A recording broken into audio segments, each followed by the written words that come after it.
Si vous gardez mes commandements, vous demeurerez dans mon amour.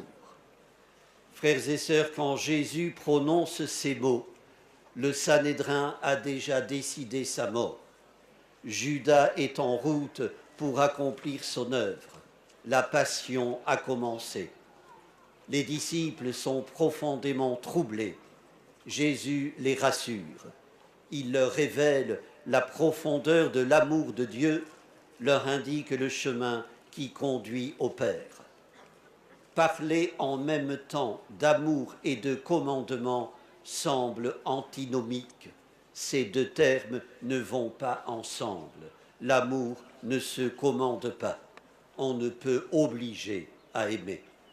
La question 3 fois répétée par Jésus, « Pierre, m'aimes-tu ?» l'indique clairement, on n'aime pas sur commande. Frères et sœurs, pour nous aujourd'hui, un commandement est un carcan. Dans le monde juif, au contraire, au temps de Jésus, le commandement ou la loi ne sont pas perçus comme une obligation, mais comme un cadeau, un don. La loi est un guide, dit saint Paul.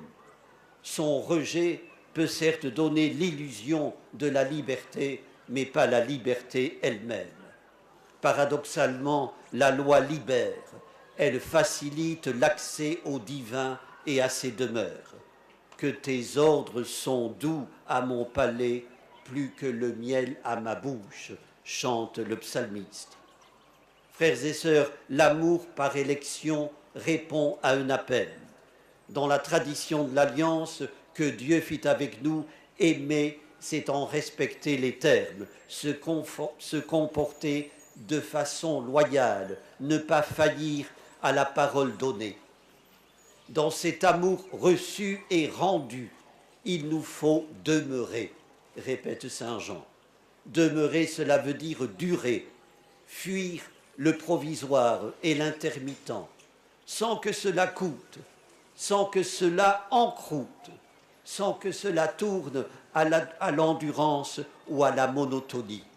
Demeurer signifie aussi habiter, vivre à demeure, se donner un domicile qui illumine la charité, l'amour de Dieu répercuté sur le prochain. À ces filles tiraillées entre l'oraison et le service des pauvres, Vincent de Paul a enseigné que ce n'est point quitter Dieu que quitter Dieu pour Dieu. Frères et sœurs, demeurer dans l'amour de Dieu, ce n'est donc pas chercher refuge dans un petit bonheur tranquille, mais prendre un risque, le risque de l'amour, le risque précisément de l'amour divin. Jésus a aimé sans être toujours aimé en retour, car l'amour humain est d'une instabilité redoutable. Frères et sœurs, l'amour véritable ne se paie pas de mots et se mesure à ses actes. Aimer, c'est offrir et non pas ravir, c'est sortir de soi et non pas rapporter tout à soi. Aimer, c'est respecter, écouter, être attentif, servir. C'est regarder le visage d'autrui comme celui de quelqu'un qui vous oblige, ne pas hésiter à lui tendre la main. Frères et sœurs, l'amour interdit de demeurer les bras croisés devant la détresse humaine, aujourd'hui par exemple celle des réfugiés. Pour Dieu, la solidarité n'est pas facultative, elle est une exigence brûlante.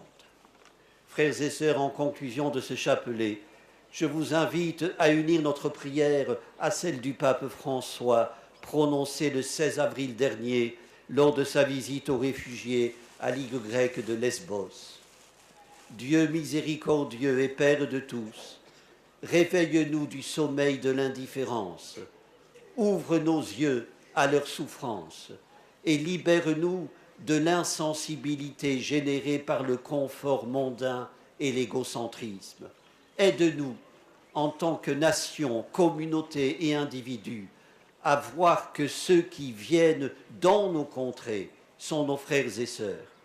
Puissions-nous partager avec eux les bénédictions que nous avons reçues de tes mains et reconnaître qu'ensemble, comme une famille humaine unique, nous sommes tous des migrants, en chemin dans l'espérance vers toi, notre vraie maison, où toute larme sera essuyée, où nous serons tous en paix et en sécurité dans tes bras.